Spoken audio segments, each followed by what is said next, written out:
ये जान लीजिए कि हमारा ग्लोब जो है पश्चिम से पूरब की ओर घूमता है, ऐसे घूमता है। पश्चिम और ये पूरब है, ईस्ट वेस्ट। इसमें आपको बताएं, आपने ध्यान से देखा होगा कई लाइनें बनी होती है, देखा है ना? इसी के बारे में हमको समझना है। पहली बात, आप देख रहे हो कि झुका हुआ होता है, ये झुकाव होता है बेटा, इसे आपको याद रखना है। ये 23.5 अंश होता है। कितना होता है? हम बीच में जो लाइन खींची रहती है ऐसे, ये पूरा, ये देखो, ये रेड कलर से दिखाया है, ये सामने इतना दिखाई दे रहा है, लेकिन ये है क्या? ऐसे है पूरा, यानी आधे आधे भागों में ये पूरा बांटती है। इसको बोलते हैं भूमध्य रेखा। क्या बोलते हैं? भूमध्य रेखा। आपने पृथ्वी बनाया है ना मिट्टी का, देखे जरा, दिखाइए कैसा बना है। शाबाश, उठा के दिखाइए। अरे वाह, बहुत अच्छा, बहुत बढ़िया। इधर देखे भाई, इधर देखे आप लोगों का, बहुत अच्छा, कोशिश आपने अच्छी की है। अब आपको क्या करना है, ध्यान दीजिए।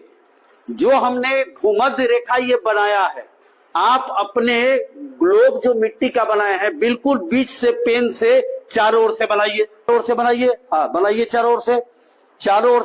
शाबाश। तो इससे क्या होगा, आपको पता चल जाएगा कि पृथ्वी में हमारी भूमध्य रेखा कैसे। देखें इधर जरा, दिखाओ, बनाइए पूरा बिल्कुल बीच से, ठीक ना? बहुत अच्छा। ये देखो बेटा, मिट्टी का जो बना हुआ है, आप पेन से बिल्कुल बीच से आप ये लाइन खींच दो, तो ये हमारी क्या है? भूमध्य रेखा, जिसे अंग्रेजी में इक्वेटर बोलते हैं। याद रखना, इसको 0 अंश माना गया है।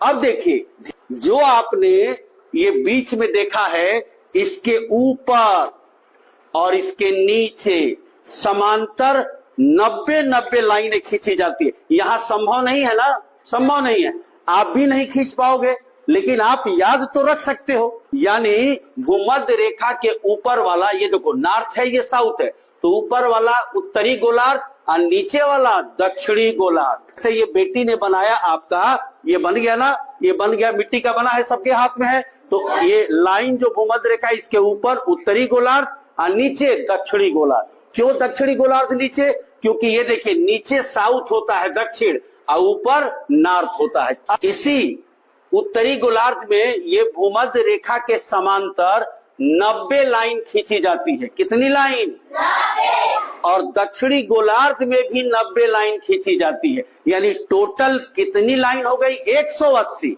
हो गई ना? इस लाइन को बोलते हैं अक्षांश। क्या बोलते हैं?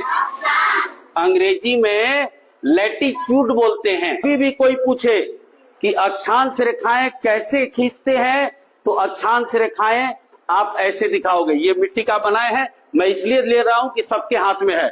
इस तरीके से ऐसे ऐसे ऐसे चारों तरफ से घूमता हुआ। छोटी बात बता दें, यहां से जो पहली लाइन होगी वो 1 अंश पर होगी, दूसरी लाइन 2 अंश पर होगी, तीसरी लाइन 3 अंश पर होगी। इसी तरह जब 90 वाली लाइन खींची जाएगी तो बिल्कुल यहां पर हो जाएगा, उत्तरी ध्रुव पर। कहां पर हो जाएगा? उत्तरी ध्रुव पर। इसी तरीके से नीचे भी 1 अंश, 2 अंश, 3 अंश, 4 अंश, 5 अंश। अब चूंकि खींचा नहीं गया है 90, तो यहां तक आ जाएगा 90। तो भूमध्य रेखा के ऊपर 23वां लाइन और 24वां लाइन, ध्यान देना बेटा, उन दोनों के बीच में, जैसे मान लो यहां हम थोड़ा समझा रहे हैं, जैसे ये मान लो 23वां लाइन है और ये 24वां लाइन है, इन दोनों के बीच में, इन दोनों के बीच में एक रेखा जाती है जिसे बोलते हैं कर्क रेखा। क्या बोलते हैं? इसी ठीक इसके नीचे, किसके नीचे? इस भूमध्य रेखा जो बीच वाली लाइन आपने खींचा है, उसके ठीक नीचे उसी तरीके से 23वां और 24वां के बीच में जो लाइन खींची जाएगी उसे बोलेंगे मकर रेखा। क्या बोलेंगे? अब तीसरी और चौथी बात ध्यान देना, ऐसे ही जब ऊपर चलोगे तो 66वीं लाइन, 90 लाइन है ना, तो 66वीं लाइन और 67वीं लाइन के बीच में ये जो सफेद हमने बनाया है, ठीक ना, इसको बोलते हैं आर्कटिक रेखा। क्या बोलते हैं?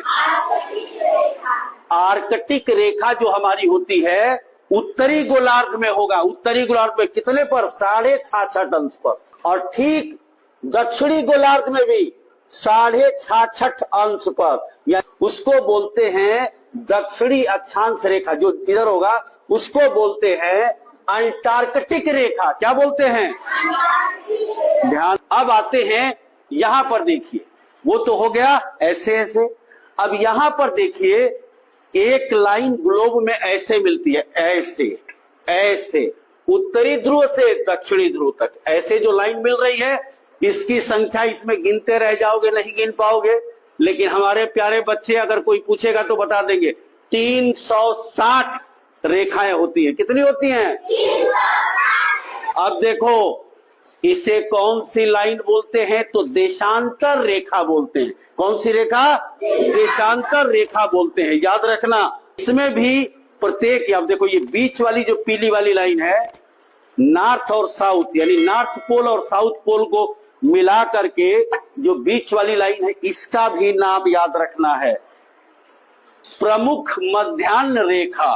प्रमुख मध्याह्न रेखा, अंग्रेजी में प्राइम मेरिडियन, 0 अंश इसको बोला जाता है। इसको थोड़ा याद रखना होगा। और इसको, इस रेखा को ग्रीनविच रेखा भी कहते हैं। ये थोड़ा बड़े कक्षा के लिए हो जाएगा, लेकिन आपके किताब में केवल ये दिया है कि आप इस लाइन को 3 नाम से जानेंगे, ग्रीनविच लाइन, प्रमुख मध्याह्न रेखा और प्राइम मेरिडियन। ठीक है? और इन दोनों लाइनों को जब मिला दिया जाता है तो ये हमारा प्यारा ग्लोब बनता है। दिखाई दे रहा है ना ग्लोब? ऐसे ही दिखाई देता है ना ग्लोब? ये देखिए इस तरीके से हमारा ग्लोब आपको दिखाई दे रहा है। देखो हमने कोशिश किया कि आपको समझा दे। क्लियर है? समझ गए? तो आप बहुत बहुत धन्यवाद।